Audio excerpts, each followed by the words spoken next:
Bonjour chers étudiants et bienvenue dans une vidéo sur l'électromagnétisme, en particulier sur les milieux diélectriques. Donc je vais traiter deux exercices en rappelant l'essentiel à connaître sur les milieux diélectriques. Donc voilà les deux exercices que je vous propose. On considère un condensateur à plaque parallèle pardon, de séparation D, de capacité C0 dans l'air, un bloc isolant de constante diélectrique YR, bon le cas on va le noter pour nous YR, d'épaisseur T inférieure à D, et d'air égale à celle des plaques, c'est-à-dire la même surface que la surface du condensateur. Ces faces étant parallèles à celle du condensateur, en négligeant les feux de bord, on vous dit que montrer que la nouvelle capacité de ce condensateur va devenir C0 facteur sur 1 moins εr moins 1 sur εr fois T sur D. Bien. Deuxième exercice, c'est sur le calcul des charges de polarisation. Une sphère métallique isolée de rayon A de charge Q sur sa surface. Voilà la sphère métallique, c'est celle qui est à l'intérieur de rayon A. La sphère est couverte d'une couche d'électrique. On va l'entourer par une couche d'électrique de rayon interne A et de rayon externe B, et de constante d'électrique toujours εr. Calculer les charges de polarisation surfacique et volumique dans cette couche de D électrique. Quelle est la densité de charge volumique à l'intérieur du D électrique? Et j'ajoute un petit C, montrer que la somme des charges de polarisation est égale à 0. Donc toujours, si vous calculez les charges de polarisation, il faut vérifier que leur somme est égale à 0, parce que le D électrique au départ il est neutre, il faut qu'il y ait conservation de charge. Bien, donc avant d'aborder ces deux exercices, je rappelle l'essentiel sur les D électriques. Donc il faut juste faire la différence. Quand vous étudiez un milieu diélectrique en présence d'un champ électrique, vous avez trois types de champs électriques. Vous avez le champ qu'on applique, que j'appelle ici O0, souvent on l'appelle O0. Ce O0 va polariser le diélectrique, il va apparaître des charges de polarisation. Ces charges de polarisation vont créer un champ qu'on va appeler E indice P, le champ créé par les charges de polarisation. Ça veut dire, si je m'intéresse à un champ en un point quelconque de l'espace, ça sera la somme du champ appliqué plus le champ créé par les charges de polarisation, ce qu'on va noter, nous, le champ total E. Donc, si vous écrivez par exemple P égale epsilon moins epsilon 0 fois E, c'est quoi ce champ? Ça, c'est le champ total, c'est-à-dire le champ créé par les charges, par le champ, c'est-à-dire le champ qui a polarisé le D électrique, plus le champ qui est créé par ces charges de polarisation. Bon, en général, on traite deux cas de polarisation uniforme. Dans ce cas, sigma polarisation, c'est P scalaire N. P, c'est le vecteur polarisation, N, c'est la normale, dirigée toujours de l'intérieur de D électrique vers l'extérieur. Par exemple, en ce point, voilà la normale. En ce point, voilà la normale. Vous voyez, la normale a changé de sens entre ces deux points parce que la définition de N, c'est toujours de l'intérieur du D électrique vers l'extérieur. Et bien sûr, repolarisation, c'est moins la divergence de P. Donc, si P est uniforme, pas de charge volumique, on a uniquement des charges surfaciques. Bon, si P est non uniforme, vous avez les deux charges, bien sûr. Quelles sont les relations importantes à retenir? Vous avez, pour un milieu linéaire, homogène et isotrope, vous avez une proportionnalité entre le champ que vous appliquez et la polarisation qui apparaît. C'est epsilon 0 xi fois E. Xi, c'est ce qu'on appelle susceptibilité diélectrique. Donc, ça nous renseigne sur la capacité d'un matériau à se polariser facilement ou difficilement. Vous avez bien sûr l'équation théorème de Gauss sous forme locale qui est valable quelle que soit la nature des charges. Donc, dans ce cas, on a deux types de charges. On a les charges libres et les charges de polarisation divisées par epsilon 0. En remplaçant ρ libre par moins divergence de P, vous allez avoir divergence de epsilon 0 fois E plus P égale à ρ libre. Et ça nous a permis de déterminer, d'introduire un nouveau champ qu'on appelle vecteur excitation électrique, divergence de D égale à ρ libre. Pourquoi on a introduit ce champ? Parce que vous voyez que sa divergence ne dépend que des charges libres. Alors que les charges de polarisation, c'est très difficile à mesurer. C'est pourquoi on préfère, si vous avez un mélange de charges libres et de charges de polarisation, toujours essayer de travailler avec ce vecteur T. Et dès qu'il y a epsilon 0 facteur de 1 plus xi, epsilon 0 facteur de 1 plus xi, c'est ce qu'on appelle tout simplement la constante électrique du matériau. Et epsilon sur epsilon 0, c'est ce qu'on appelle la permittivité relative. Donc voilà un peu les résultats essentiels. Passons donc à l'exercice 1. Voilà le condensateur vide. Il porte une charge Q0 moins Q0 avec une densité surfacique sigma 0. Le champ électrique entre les deux armatures, on va le noter au 0. Ce sont les charges créées par les charges libres, sigma libre et moins sigma libre. Et bien sûr, vous avez D égale, j'utilise la définition de D. D c'est epsilon fois E. Mais ici, comme c'est du vide, epsilon c'est epsilon 0. Donc le vecteur D égale epsilon 0 fois O0. Sa capacité c'est C0. Et vous avez la relation Q0 est égal à C0 fois V0. Et bien sûr, V0, c'est la circulation du champ électrique entre là et là. C'est E0 fois D. Donc ça, c'est le condensateur vide. Bien sûr, dans l'exercice, on travaille avec un condensateur isolé.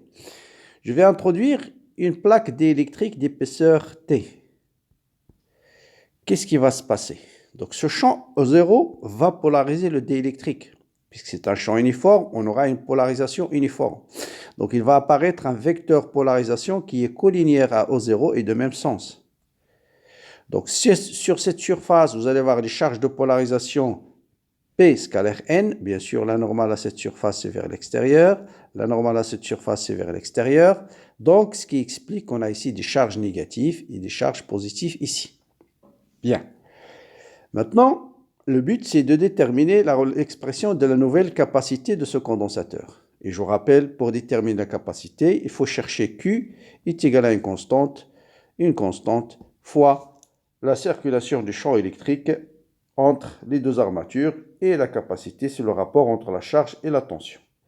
Donc je dois déterminer l'expression du champ électrique dans la région 1 et dans la région 2. D'accord? Une fois que vous avez le champ électrique, on va calculer la circulation de là à là, et cette circulation c'est V, et on va l'écrire en fonction de la charge totale Q, qui est Q0 en fait, parce qu'on a conservation de charge, et on va déterminer la nouvelle capacité. Donc là, vous allez voir, c'est justement un cas où on a un mélange de charges libres et de charges de polarisation. Donc pour calculer le champ dans le milieu 1 ou dans le milieu 2, c'est préférable d'utiliser le vecteur D. Qu'est-ce qu'on a? On a divergence de D égale à ρ libre. À partir de cette relation, on a montré dans le cours que vous avez une relation D1 tangentiel égale à D2 tangentiel et D2 normal moins D1 normal, c'est sigma libre. Est-ce qu'il y a des charges? Bon, là, je vais appliquer cette relation. Elle est valable lorsque vous passez d'un milieu 1. Bon, je vais peut-être rappeler ceci d'abord. Ce qu'on appelle les relations de passage. Relations de passage ou de continuité. De passage.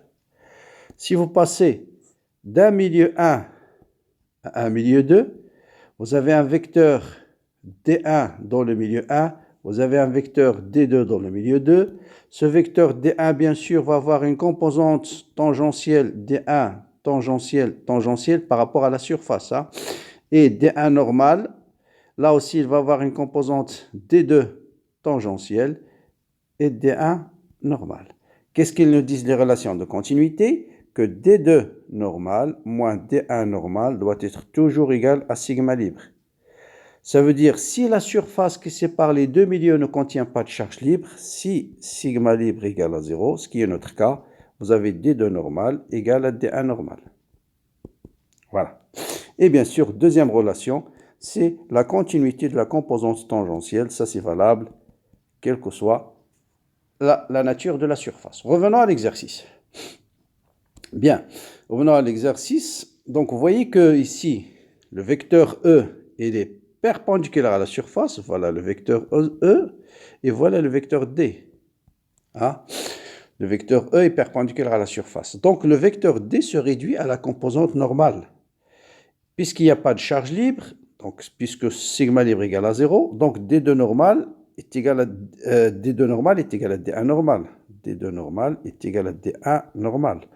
Or, D1 normal se réduit à D1. D1 normal, se réduit à D1. D2 normal se réduit à D2. Pourquoi? Parce que le vecteur, ça c'est le D1 dans le milieu 1, là c'est D2 dans le milieu 2. D'accord?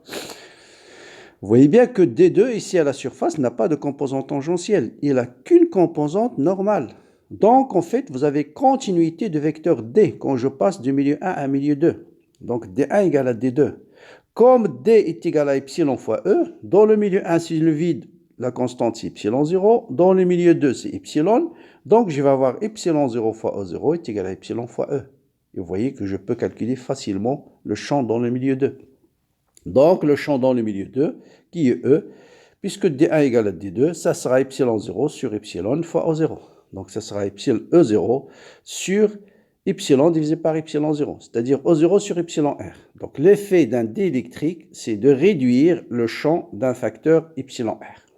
Bien. Une fois qu'on a calculé le champ dans le milieu 2, donc ça, c'est le champ dans le milieu 2, pardon, c'est le champ dans le milieu 2, c'est E2. Et puisque E1, bien sûr, lui, c'est O0. C'est le champ dans le milieu 1, c'est le champ créé uniquement par les charges libres. Parce que c'est un condensateur ici, et le champ à l'extérieur d'un condensateur, il est nul. Donc ces charges de polarisation vont créer un champ nul ici. Donc le champ créé par des charges de polarisation n'existe que dans le milieu 2. Hein. Rappelez-vous un condensateur plan, le champ à l'extérieur du condensateur, il est nul. Ça veut dire le champ dont ici et là, ça sera uniquement le champ créé par ces charges libres. Or, le champ à l'intérieur d'un condensateur, on l'appelait O0, on n'a même pas besoin de le calculer. Donc, je calcule la nouvelle différence de potentiel pour ce condensateur. Ce sera la circulation de là à là de E d de L. Donc, ce sera la circulation de là à là, plus la circulation de là à là du champ O0, c'est-à-dire O0 fois cette distance qui est en fait D, de là à là c'est D moins T, plus la circulation du champ électrique E de là à là. Donc, plus E fois cette distance qui est T. Comme le condensateur il est isolé, conservation de charge, Q0 c'est C0 fois V0 qui est C0 fois O0D, et Q final c'est toujours Q0, ça sera C fois V cette fois-ci, et c'est V, on vient de le déterminer, c'est O0, facteur de D moins T, plus je remplace E par sa valeur, O0 sur epsilon R, donc ça sera plus T sur epsilon R. Voilà. Donc, j'ai exprimé Q0 en fonction de... Donc, je peux déterminer tout de suite C, hein, c'est le rapport. Donc, C0 fois D, donc C0 fois D est égal à C fois ce terme. Je simplifie par O0. Donc, voilà. Et donc, je déduis C est égal à C0 fois D sur D moins T plus T sur epsilon R, ou bien en factorisant par, en divisant en haut et en bas par petit d. Donc, ce sera 1 moins T sur D facteur de epsilon R moins 1 sur epsilon R. On peut vérifier que notre relation est correcte. Si le condensateur est complètement rempli par un diélectrique, vous savez que la capacité est multipliée par epsilon R. On va vérifier pour que si la plaque remplit le diélectrique, ça veut dire la distance, l'épaisseur de la plaque est égale à D. Donc si T est égal à D, vous voyez bien que ce terme va se réduire à 1 moins 1 c'est 0, moins plus 1 sur epsilon R, ça sera epsilon R fois O0. Et on retrouve l'effet d'un diélectrique, c'est de multiplier la capacité d'un condensateur par un facteur epsilon R, comme je rappelle, est toujours supérieur à 1. Donc, l'intérêt de remplir un condensateur par un diélectrique, c'est d'augmenter sa capacité et donc augmenter l'énergie que peut emmagasiner, parce que l'énergie est proportionnelle à la constante diélectrique. Voilà pour le premier exercice. Pour le deuxième exercice, on considère un conducteur, une sphère conductrice de rayon A. Je vous rappelle que pour un conducteur, il n'est chargé qu'en surface. Donc, si on vous dit un conducteur de charge Q, obligatoirement la charge ne peut être que sur la surface. On va supposer cette charge positive. Ah. Donc, ce condensateur va créer un champ partout dans l'espace. Donc, si je mets un diélectrique, ça revient tout simplement à dire que je place un condensateur dans un champ électrique créé par un conducteur. Bien, le champ créé par une sphère chargée en surface, ça je pense vous le connaissez par cœur. La symétrie, l'axe ER est un axe de symétrie, donc E et les suivants ER. Vous avez invariance par rotation autour de θ et autour de φ, donc le champ ne dépend que de R. E est égal à E de R suivant ER. Ensuite, vous appliquez le théorème de Gauss. Voilà ma surface de Gauss. C'est une sphère de rayon R.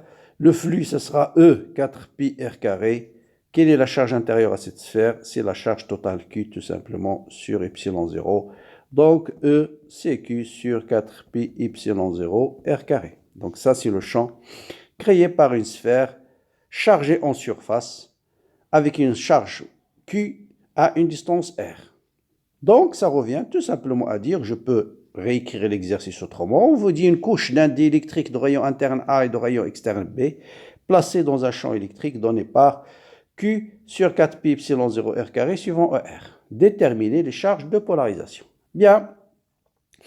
Donc là, le champ, on l'a déterminé. Donc, je voyais tout à l'heure la définition. Là, il faut faire juste très attention à la définition de la normale. D'accord? La normale, je vous ai dit, voilà l'intérieur du dé électrique. Donc, pour cette surface, la normale est dirigée de l'intérieur vers l'extérieur. Donc, voilà la normale. Donc, la normale, c'est suivant moins ER.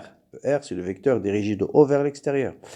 Par contre, pour un point de la surface extérieure, voilà l'intérieur, voilà l'extérieur, la normale est suivant ER. Voilà le seul point à faire attention. Vous avez un deuxième point que vous oubliez toujours. La définition, c'est sigma polarisation, c'est P scalaire N. Bien sûr, P, on peut le calculer avec le vecteur P. P, c'est epsilon moins epsilon 0 fois le champ électrique, c'est-à-dire fois Q sur 4pi epsilon 0 r carré fois ER. Ça, c'est le vecteur P en un point R quelconque. Mais si vous remplacez directement P par ce vecteur dans cette expression, vous allez trouver quelque chose qui dépend de R. Donc, je vous conseille toujours, quand on calcule les charges de polarisation sur une surface, il faut mettre les propriétés de cette surface. Je cherche les charges de polarisation sur la surface de rayon A. Donc, je mets ici petit r égale à A. Et je mets ici, c'est la valeur de polarisation lorsque R est égal à A, et pas n'importe quelle polarisation. Quand je veux calculer les charges sur la surface B, je mets P lorsque R égale à B. Vous voyez, ce n'est pas le même vecteur P. Et souvent, ce qu'on fait dans les contrôles, vous oubliez, vous écrivez P scalaire R et vous laissez la même expression. Et bien sûr, vous n'allez pas trouver le résultat. Donc voilà le vecteur polarisation.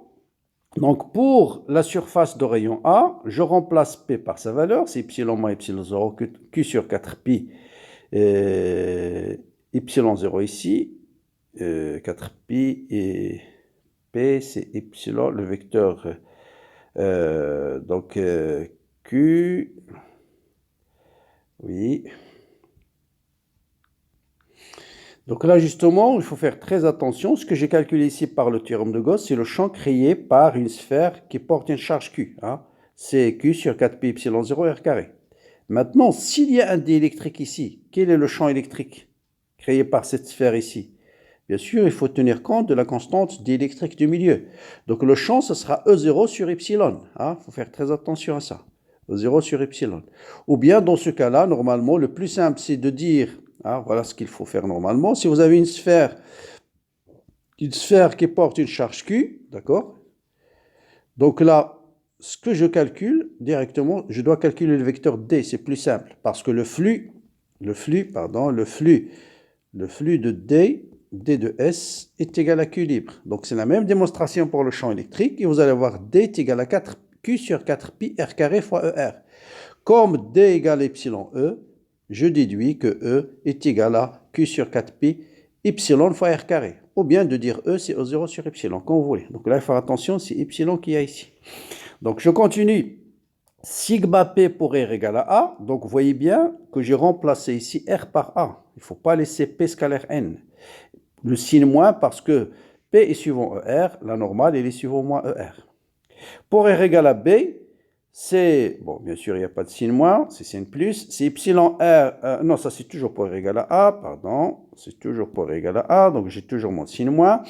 Je divise en haut et en bas par epsilon 0, ce sera epsilon R moins 1 sur epsilon R fois Q sur 4pi A carré. Bon, pour la surface B, c'est la même chose, il suffit de remplacer petit r par B et avec un signe plus parce que P et N sont de même signe. Donc voilà, sigma polarisation pour la charge. Donc vous avez, donc si je reprends, j'ai ma sphère ici, j'ai le dé électrique là. Bon, c'est pas grave, j'ai mal tracé, mais c'est pas grave. Donc vous allez avoir ici des charges négatives sur cette surface-là, de polarisation, et des charges positives sur la surface externe. Bien, est-ce qu'il y a des charges en volume? Bon, il suffit de prendre divergence en coordonnées sphériques. Donc, c'est D sur D de R de R carré fois P de R. Vous voyez bien que P a une seule composante suivant R. Si vous multipliez par R carré, ça va être une constante. Donc, ça va donner tout de suite 0. Donc là, reprendre l'expression de divergence, faites attention en coordonnées sphériques. Vous l'appliquez à P.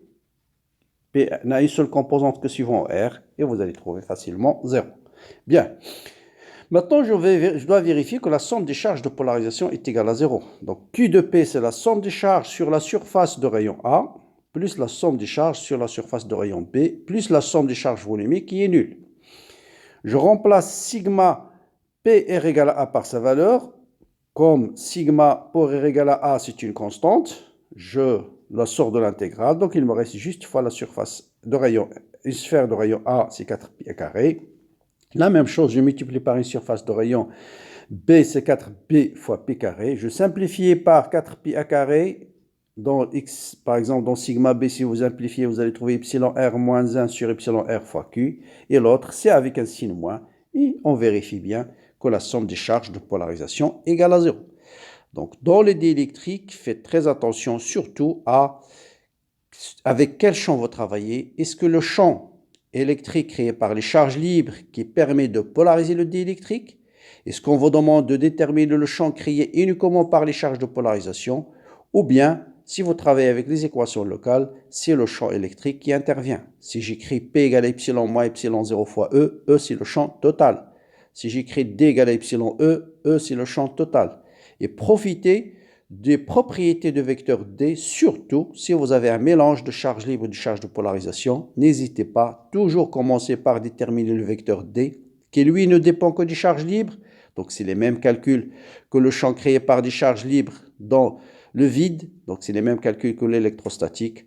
Ensuite, on utilise les équations locales pour déterminer E et par la suite P et ainsi de suite. Voilà pour cette vidéo sur les dés électriques. Bien sûr, vous avez plusieurs TD corrigés sur la chaîne. Je vous mettrai le lien dans la description de cette vidéo-là.